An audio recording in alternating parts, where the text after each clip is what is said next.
यक्षिणी का बदला। नमस्कार दोस्तों, स्वागत है आपका हमारे चैनल में। अगर आप हमारे चैनल पर नए हैं तो चैनल को सब्सक्राइब जरूर करें, साथ ही बेल आइकन को दबाना बिल्कुल ना भूलें। नंदिता अपनी कॉलेज की पढ़ाई पूरी कर रही थी। कॉलेज में उसकी मुलाकात मुकेश से हुई। रोज की मुलाकात से उनकी नजदीकियां बढ़ने लगीं। दोनों में न जाने कब प्यार हो गया, उन्हें पता ही नहीं चला। नंदिता एक साधारण गरीब परिवार की लड़की थी। वही मुकेश अमीर और ऊंचे खानदान का एक लौता वारिस था। वो कुछ अय्याश किस्म का लड़का था। फिर भी नंदिता उसके प्यार में अंधी हो चुकी थी। अब वो अक्सर गांव के बाहर मिला करते थे। कॉलेज के अंतिम साल में जब नंदिता के मम्मी पापा ने उसे आगे की पढ़ाई और उसके करियर के बारे में पूछा, तो उसने आगे की पढ़ाई न करने और अपनी शादी करने के बारे में कहा। उसकी मम्मी और पापा ने उसे बहुत समझाया कि मुकेश ऊंचे घराने का लड़का है, वो तुम्हें नहीं अपनाएगा। लेकिन नंदिता को एक भी बात समझ नहीं आई। फिर उसके पापा ने मुकेश के पापा से अपनी बेटी के रिश्ते की बात की। वो भी अपने बेटे की जिद के आगे कमजोर पड़ चुके थे। ना चाहते हुए भी उन्हें अपने बेटे मुकेश की शादी के लिए नीची जाति की लड़की नंदिता से शादी के लिए हाँ कहना पड़ा। उनकी शादी हो जाती है। शादी के कुछ दिनों बाद मुकेश अपने दोस्तों के साथ खाने पीने में पड़ गया था। अब उसकी हालत बिगड़ती चली गई। अब वो नंदिता को परेशान करने लगा था। वो कई दिनों तक अपने बिगड़ैल दोस्तों के साथ शराब और शबाब का मजा लेने के लिए बाजारू लड़कियों के साथ आउटिंग पर जाने लगा था। वो अपने प्यार को भूल चुका था। वो नंदिता को केवल अपने घर की नौकरानी मात्र समझने लगा था। मुकेश के बढ़ते जुल्म और अपनी दूसरी लड़कियों के साथ संबंध की बात नंदिता सहन नहीं कर सकी, तो उसने मुकेश को उसके कामों के लिए विरोध करना शुरू कर दिया। एक दिन जहां अक्सर नंदिता और मुकेश दोनों मिला करते थे, वहीं ले जाकर कुएं में धक्का देकर नंदिता की हत्या कर दी। नंदिता के घर पर जब ये बात पता चली तो उसके मम्मी पापा को बहुत दुख हुआ। अब मुकेश अपने दोस्तों के साथ फिर से अपनी बुरी आदतों में शामिल रहने लगा।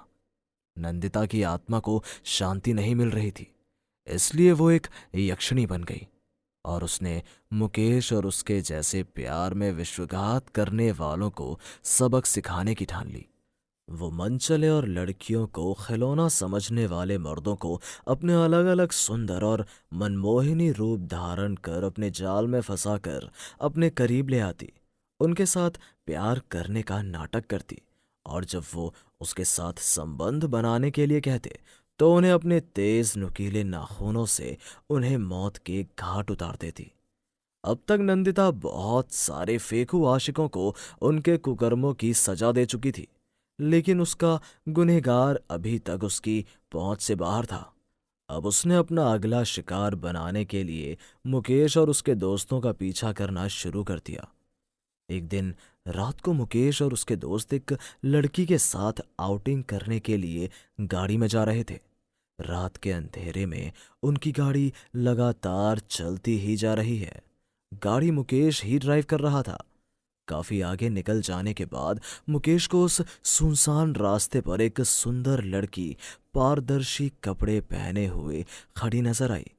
उसने कार की स्पीड धीमी करना शुरू किया और अपनी कार उस लड़की के बिल्कुल साइड में जाकर रोक दी।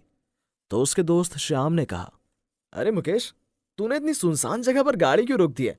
अगर तुझे हल्का होने जाना है तो जल्दी जा यार, और चल जल्दी यहां से। श्याम की बात सुनकर मुकेश ने हंसते हुए कहा, अरे पागल, तुझे ये सुंदर सी लड़की नहीं दिखाई दे रही क्या? इतनी रात को अकेली खड़ी है, जरा इसकी भी तो प्रॉब्लम को समझो। श्याम और बाकी दोस्तों ने देखा तो बाहर कोई भी नहीं था। उसके दोस्त सुमित ने कहा, लगता है ज्यादा चढ़ गई है, सुनसान जगहों पर भी इसे लड़कियां दिखने लगी हैं। और सब हंस पड़ते हैं। मुकेश फिर से गाड़ी की स्पीड बढ़ा देता है। मुकेश सोचने लगता है, मेरी आंखें ऐसा धोखा कैसे खा सकती है, और गाड़ी चलाता रहा। करीब आधे घंटे लगातार गाड़ी चलाने के बाद वो उस आउटिंग हाउस पहुंच गए। लेकिन ये क्या, यहां तो कोई नहीं दिख रहा। उस लड़की ने कहा, तुम तो कह रहे थे कि ये तुम्हारे दोस्त का है, वो इंतजार कर रहा है। तो श्याम ने कहा, तुम क्यों टेंशन ले रही हो, हम सब सेट कर लेंगे। गाड़ी का हॉर्न बजाने पर वहां से एक गार्ड निकला। उन्होंने उस गार्ड से एक दिन ठहरने के लिए कहा तो उसने मना कर दिया, लेकिन उसे पैसों का लालच देने पर वो मान गया। लेकिन उसने कहा कि ये बात किसी को भी पता नहीं चलनी चाहिए। उन्होंने अपनी कार उस आउटिंग हाउस के अंदर पार्क कर दी और उतरकर उसके अंदर चले गए। वो थके हुए थे, इसलिए जल्दी से कमरों में सोने के लिए चले गए। मुकेश को अब भी इस घटना के बारे में विश्वास नहीं हो रहा था। उसे लग रहा था कि उसकी आंखें गलत नहीं हो सकती। उसने कमरे की खिड़की पर जाकर बाहर की ओर झांका तो उसे गेट पर वही लड़की खड़ी दिखाई दी। अब उसका भरोसा और भी पक्का हो गया। उसने कहा, देखा, मैंने कहा था ना, मेरी आंखें धोखा नहीं खा सकती। लेकिन कोई मानने का तैयार ही नहीं था। सुंदर और अकेली लड़की को देखकर उसके मन में लालच आ गया था। अब वो उससे मिलने के लिए बिना किसी को बताए मेन गेट की ओर चल दिया। वहां जाकर उसने देखा कि वो लड़की अब वहां नहीं है। अब मुकेश उस लड़की को आवाज लगाते हुए उसे खोजने लगा। वो सोच रहा था जरूर ही वो लड़की यहीं कहीं होगी। वो इधर उधर देखता हुआ आगे चला जा रहा था। फिर अचानक उसकी नजर सामने खड़ी लड़की पर पड़ी। वो पीछे से बहुत ही कामुक और आकर्षक दिख रही थी। उसे देखकर तो मुकेश की अब लार ही टपकने लगी थी। मुकेश ने उसे आवाज देते हुए कहा, अरे सुनो, तुम वही लड़की हो ना जो वहां पर लिफ्ट लेने के लिए खड़ी थी। अब नंदिता ने पलट कर देखा। वो मुस्कुरा रही थी। उसने कहा, हाँ, लेकिन तुमने मुझे तो लिफ्ट ही नहीं दी। मुकेश तो उसके चेहरे को देखता ही रह गया। इतनी सुंदर लड़की को मैंने लिफ्ट क्यों नहीं दी। वो उसके पास जाकर बोलने लगा, मेरे कमीने दोस्त नहीं माने। और उसने नंदिता का हाथ पकड़ लिया और उसकी आंखों में देखते हुए कहा, तुम वाकई में बहुत खूबसूरत हो। तुम्हें इतनी रात गए अकेले नहीं होना चाहिए। अजी छोड़िए, मैं 21वीं सदी की लड़की हूं, मुझे कुछ नहीं हो सकता है। नंदिता ने लुभावनी शक्ल बनाते हुए कहा। मुकेश अब इधर उधर देखने लगा और बोला, ये तो सही कह रही हो। अब नंदिता बिना कुछ कहे वहां से जाने लगी। मुकेश ने कुछ सोचा और फिर उसका पीछा करने लगा। नंदिता आगे आगे चलती जा रही थी और मुकेश उसके मटकते कूल्हे और सुंदर जांघों को घूरते हुए पीछे पीछे चला जा रहा था। कुछ दूर चलने के बाद वो एक छोटे से घर के अंदर चली गई और मौका देखकर मुकेश भी उसके पीछे उस घर में घुस गया। नंदिता ने उसे पूछा, तुम मेरा पीछा क्यों कर रहे हो। मुकेश ने कहा, तुम मुझे बहुत अच्छी लग रही हो, मन कर रहा था तुम्हें देखते ही रहूं।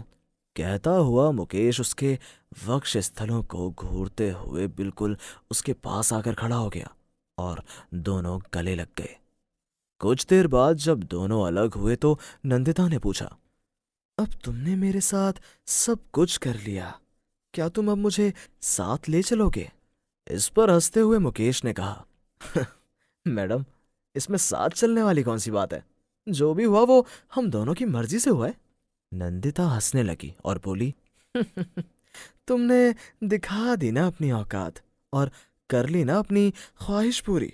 अब देखो, मैं अपनी ख्वाहिश पूरी करूंगी। नंदिता जोर जोर से हंस रही थी। नंदिता अपने असली रूप में आ चुकी थी। उसकी बड़ी बड़ी आंखें और बड़े बड़े दांत और बड़े हुए नाखून देखकर मुकेश डर कर कांपने लगा। नंदिता मुकेश को अपनी पुरानी कहानी बताते हुए उसे मारकर अपनी ख्वाहिश पूरी करने को कह रही थी। अब मुकेश उसे माफ करने की विनती करते हुए बोला, नंदिता, नंदिता, मुझे माफ कर दो, मुझसे बहुत बड़ी गलती हो गई थी। तुम तो मुझे प्यार करती थी, मुझे माफ कर दो प्लीज नंदिता, मुझे छोड़ दो, मुझे माफ कर दो। कहते हुए वहां से भागने लगा। नंदिता ने उसे जोर से धक्का दिया और उसे जमीन पर पटक कर उसकी छाती पर बैठकर अपने नुकीले नाखूनों से उसके शरीर पर वार करती रही। मुकेश जोर जोर से खुद को माफ कर देने के लिए नंदिता से हाथ जोड़ता रहा। नंदिता ने उसे अपने प्यार भरे कुछ पल याद दिलाते हुए उस पर वार करती रही। और मुकेश की जान निकल गई। नंदिता उसकी छाती पर बैठकर कुछ देर तक यूं ही